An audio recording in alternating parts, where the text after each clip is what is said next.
साल कबल जुमेरात 14 जून 2018 की शाम को भारतीय खुफिया एजेंसियों के एजेंटों ने मकबूजा जम्मू और कश्मीर के नामवर सहाफ़ी और राइजिंग कश्मीर के एडिटर शुजात बुखारी को श्रीनगर में उनके दफ्तर के बाहर फायरिंग करके 2 मुहाफिजों समेत शहीद कर दिया। काबिज भारतीय फोर्सेस और एजेंसियों का यह मामूल है कि जो भी कश्मीरी अवाम के हक में आवाज़ बुलंद करता है उसे जाली मुकदमात में जेलों में बंद कर दिया जाता है या शहीद कर दिया जाता है। भारतीय फोर्सेस और खुफिया एजेंसियों ने सैयद शुजात बुखारी को शहीद करके मकबूजा जम्मू और कश्मीर के इलेक्ट्रॉनिक और प्रिंट मीडिया को पैगाम दिया कि अगर वो भारतीय रियासती दहशतगर्दी और मकरू अज़ाइम के खिलाफ आवाज़ बुलंद करेंगे तो काबिज भारतीय फौज के लिए उन्हें सरेआम शहीद कर देना मामूल की बात है। सैयद शुजात बुखारी के इंटरव्यू और ख्यालात भारत के लिए नाकाबिले बर्दाश्त थे, क्योंकि वो कश्मीरियों की बात करते हुए भारत को बार बार कहते थे, अगर आप कश्मीर में पॉलिटिकल एंगेजमेंट नहीं करते हैं, अगर आप इन लोगों के साथ बात नहीं करते हैं जो यहाँ के पॉलिटिकल सेंटिमेंट को रिप्रेजेंट करते हैं, तो आप वाकई तौर पे आप ये जो डायरेक्शन आप खुद इसकी बदल रहे हैं, आप एक ऐसे उन लोगों के हाथ में इसको दे रहे हैं जहां पे शायद आपका कंट्रोल नहीं होगा कल, जहां पे किसी का कंट्रोल नहीं होगा। तो अगर आप एनआरकी चाहते हैं तो ठीक है,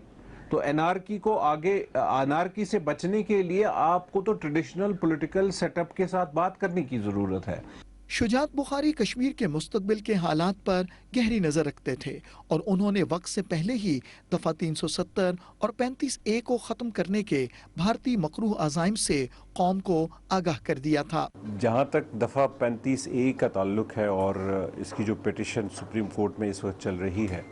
मैं समझता हूँ कि इसका रद्द-अमल जो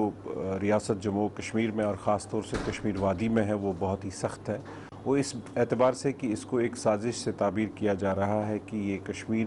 की जो अपनी शनाख्त है, अपना जो उसका तशख़्ख़ुस है, उस तशख़्ख़ुस को ख़त्म करने के लिए जो साजिश कई दहाइयों से चल रही है, उसका एक हिस्सा है। और मुझे लगता है कि लोग इसको मानने के लिए तैयार नहीं हैं और उनका ये कहना है कि हम एक बहुत बड़ी जंग के लिए भी तैयार हैं अगर इस दफ़ा के साथ कोई भी छेड़खानी की गई। इस बहादुर सहाफ़ी ने नताइज की परवाह किए बगैर अपनी जिम्मेदारी पूरी करते हुए एक इंटरव्यू में आलमी बरादरी और कश्मीरी कौम को भारतीय तौसी पसंदी और मुस्लिम आबादी के तनासुब में तब्दीली के भयानक मंसूबे पर बात करते हुए आगाह किया था। लोग समझते हैं कि एक रियासत जम्मू कश्मीर जो वाहिद मुस्लिम अक्सरियती रियासत है पूरे हिंदुस्तान में, उसका जो तशख़्ख़ुस है, जो उसका अपना एक करैक्टर है, उसको ख़त्म करने की कोशिश की जा रही है, डेमोग्राफी को चेंज करने की कोशिश की जा रही है। और उसके साथ साथ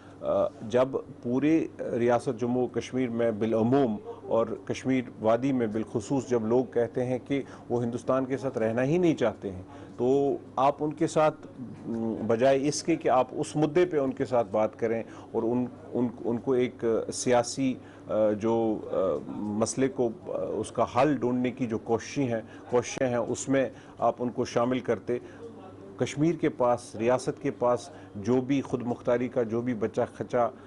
हिस्सा है उसको भी लेने की कोशिश की जा रही है। तो समझा जा रहा है कि जो इनका प्लान है वो यही है कि जिस तरह से रियासत जम्मू कश्मीर को पूरी तरह से इंटीग्रेट किया जाए भारत में। शहीद सहाफ़ी के तमाम खदशात हरफ बहरफ दुरुस्त साबित हो रहे हैं। मकबूजा जम्मू और कश्मीर में मुसलमानों का हॉलोकास्ट जारी है। रोजाना की बुनियाद पर दर्जनों कश्मीरियों को शहीद किया जा रहा है।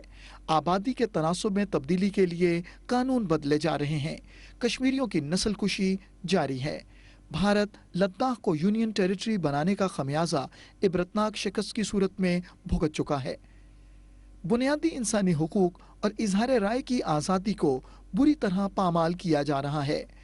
जिद्दोजहद आज़ादी जारी और सारी है, जबकि धमकियों और शहादतों के बावजूद कश्मीरी सहाफ़ी पूरी दयानतदारी से अपना काम कर रहे हैं।